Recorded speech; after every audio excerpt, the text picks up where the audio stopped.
Okay, so I'd like to continue to discuss the writers, the character stream writers that we have been covering. And so the next one that I'd really like to talk about is the buffered writer. So a quick overview for this presentation will be an introduction to buffered writers, and then we'll look at the class declaration, the constructors, the methods, and give some sample code.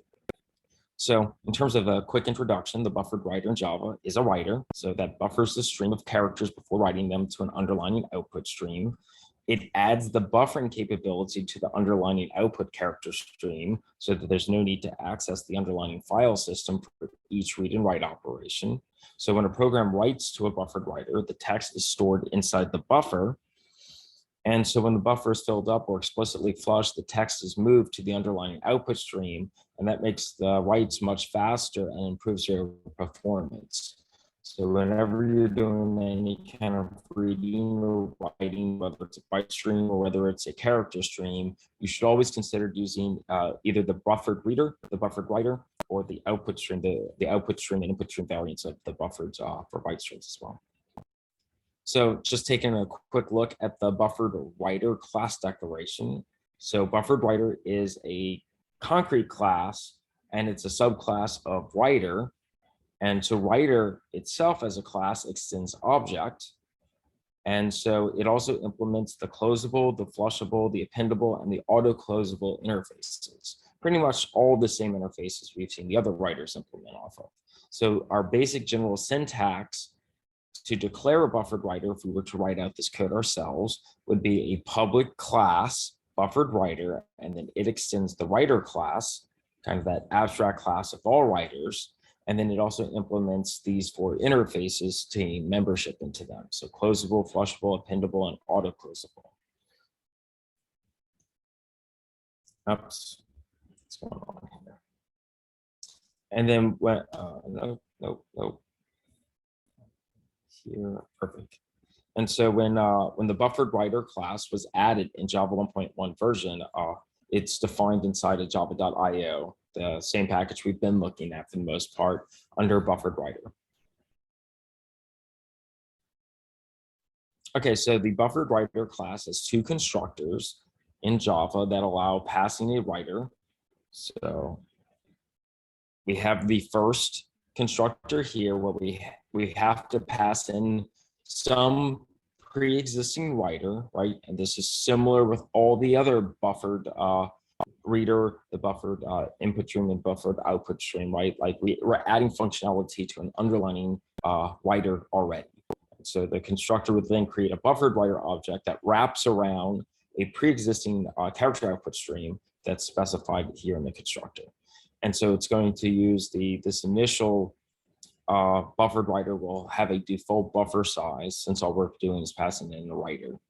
And so if we want to see a general syntax of a buffered writer, it would look like this, right? Where we use the new keyword to instantiate or invoke the constructor, passing in some writer, and then save that to a variable. If we want to see an actual example, I have one here. So we're going to invoke the constructor on, say, for instance, a file writer, and we're going to pass it a handle, the path name here, with a file name, and then we would create a file writer, then we can pass that file writer into the buffered writer, and then have an instance of a buffered writer that's then wrapped around the file writer.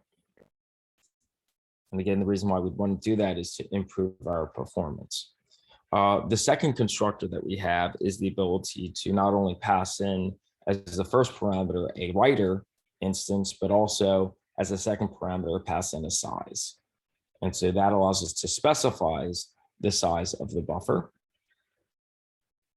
So some simple steps for buffering a character-based file stream. The first thing you'd want to do is construct an underlining output stream.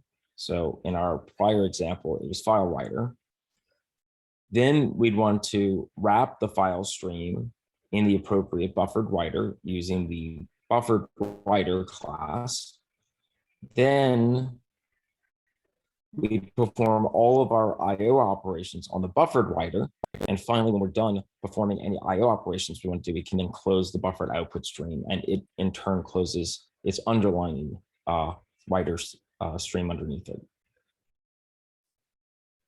So in addition to the methods inherited from writer class, BufferedWriter class also provides some useful methods, and I'll put those on the next slide. And just a quick note, all the BufferedWriter class methods can throw an exception named IO exception, right? Just like all the other reader and writer and all the other stream methods that we've seen, whether it's a byte stream or a character stream. So a quick look at some of the critical methods inside BufferedWriter. We have flush to be able to flush the stream. We have a new line. So this method writes a new line characters defined by the line separator. The new line method is useful when we want a line separator on our output. So there is no need to include an escape n, right? A character in the text if we use new line. We have a write method, and it's very similar to the write methods we've seen before, where we can pass in a character array, and as a second and third parameter, we can put an offset where in the character array, and the third parameter is the length of elements we want, and so that just writes a segment of a character array of the characters, starting at that offset position and going as long as the length is defined as the third parameter. We also can just write a single character, right, by passing the integer value of that character. We can also write have a write method where we can pass in a string along with an offset and a length. And so that method writes the segment of a string starting at the offset position, going as long as the number of characters based off of length. So let's take a look at some sample code using the BufferedWriter. So in the first example, we're going to write a string to file, right? So and here we have our actual source code. We'll look at this. We'll look at the BufferedWriter tester one though inside of IntelliJ. That's going to be our expected output. Let's go to BufferedWriter tester one and IntelliJ. Okay, so let's see here. We have BufferedWriter tester one here. Let's open it up. Here, I'm going to import the concrete class BufferedWriter, but since it's a wrapper class, since it wraps around some pre-existing writer, we're also going to import the file writer. And I'm also going to import the IO exception because I need to throw that or try to catch that to check the exception. So I'm going to create a class here. It's going to have a main method. I'm going to have my main method throw that IO exception so we can focus on just what the lines of code are without having to put in a try-catch block. So the first thing I'm going to do is I'm going to create that file writer, and I'm going to create that file writer to go ahead and write to this myfile.txt file. And then I'm going to build a BufferedWriter around my file writer. So I'm going to pass the file writer instance into the BufferedWriter's constructor. And now I'm going to save an instance of the BufferedWriter. And now I'm going to write on the BufferedWriter the string, this is an apple. Then I'm going to use that line separator where I could just put new line. And then I'll write a second line, this is an orange. I'll pass another string.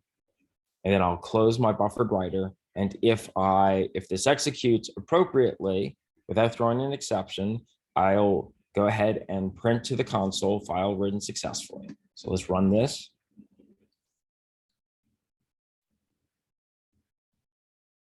And we see file written successfully.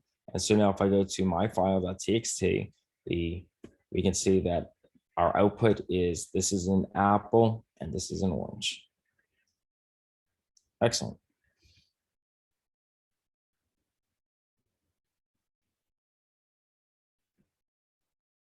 Okay, I want to show another example. In this instance, I want to create a program where we'll write an array of strings to a file.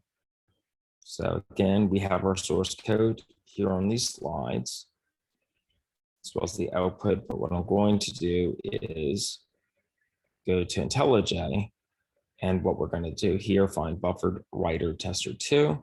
We're going to open this up here.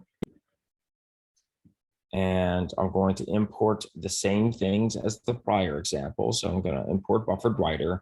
I'm going to import file writer because I need an underlining writer to wrap around my buffered writer around, and then also my IO exception. So here I'm going to create a class BufferedWriter tester 2. I'm going to create a main method that's going to throw the IO exception. That way I don't have to wrap my code in a try catch block. Although normally you do want to do that, but for readability's sake, we'll just throw the exception. We're going to create a string array here. And I'm going to have 3 strings, and it's effectively going to be the capitals of the countries, right? So New Delhi is the capital of India, Washington, D.C. is the capital of the US, and Canberra is the capital of Australia.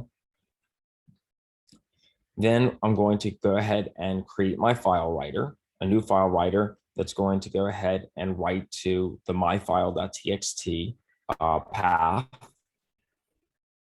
And then I'm going to take that new instance file writer and I'm going to pass that to BufferedWriter. I'm going to create an instance of BufferedWriter. And then I'm going to create this for loop that indexes into each string and writes that string to the BufferedWriter with a new line after each one. And then when I'm done this for loop, I'll go ahead and close my BufferedWriter. And if I do all of this without throwing an exception, I'll print to the console that the file was written successfully. And let's actually go ahead and run that. And so let's see here, we can see that file written successfully.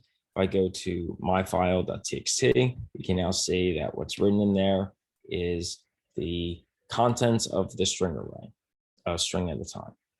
Excellent.